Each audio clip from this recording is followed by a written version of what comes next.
So we'll be solving the question number 5, which is from the phase 0 bridge course book basically. And this is from the chapter vectors. So from the chapter vector, this is the exercise. And question number 5 we are solving. Now in the question, let me read the question. Out of the following set of forces, so these are the set of forces. So forces are vector, and we know there is multiple ways to represent a vector. Like I can represent a vector as Ax I cap, Ay j cap, plus Az k cap. At the same time, the same vector I can also represent as Ax, Ay, and Az. Both are same representation. Sometimes a vector quantity is given to you this way. Sometimes the vector quantity will be given to you this way. Ultimately, so we don't have to get confused because of it. Okay. So this time they have gone for this notation. So out of the following set of forces, these four sets are given, the resultant of which cannot be 0. The thing is, we have to check which cannot be 0. And as you can see, three-dimensional vectors are given. So one force is 10 magnitude wise, second force is 10, and the third force magnitude wise is also 10. These are three forces. And we know if we have three vectors, A, B, plus C, these three are vectors. This is one vector, this is another vector, this is another vector. And if we want the addition of these three vectors, or we can say resultant of these three vectors, addition of three vectors, resultant of three vectors, same thing. If we want the resultant to be 0, the condition is this vector and this vector separately, they should be representing the sides of a single triangle. So they can be 0 only in one case, when I add these three vectors, they should be forming the sides of a triangle. So if the A, B and the C, they are forming the sides of a triangle, if they are forming the sides of a triangle, then mod A, mod B, mod C, they are the length of the triangle ultimately. So this is the length of the triangle, this is also the length of the triangle, this is also the length of the triangle if the resultant of these three is 0. If resultant is 0, ultimately, then it is a triangle. So we know about that triangle property. So in case of triangle property, we know like sum of two sides, any two sides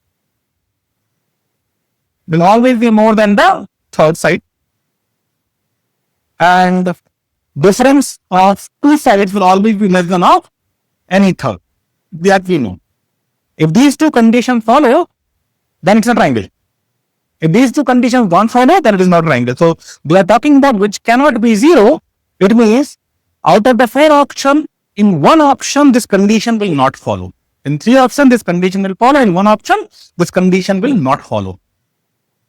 So in whichever option this condition is not following, that will be our answer. So we don't have to check basically, because they are talking about the cannot. So we have to see which cannot form the sides of a triangle. So let me go with this first.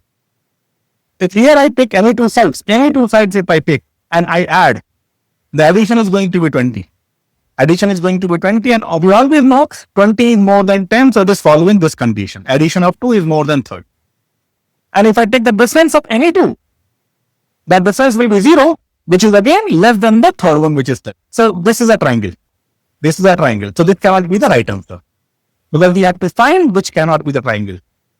So this can be the triangle, so this cannot be the answer. Now let me check this one. Now in this case, if I take the addition of any two vectors, so if I take these two, the addition will be 20 and third side is 20, so you can see this equal sign is there. Though it is not forming a triangle, but I will not go for this answer right now. So that according to this, they are talking about this case. So this is not a triangle ultimately.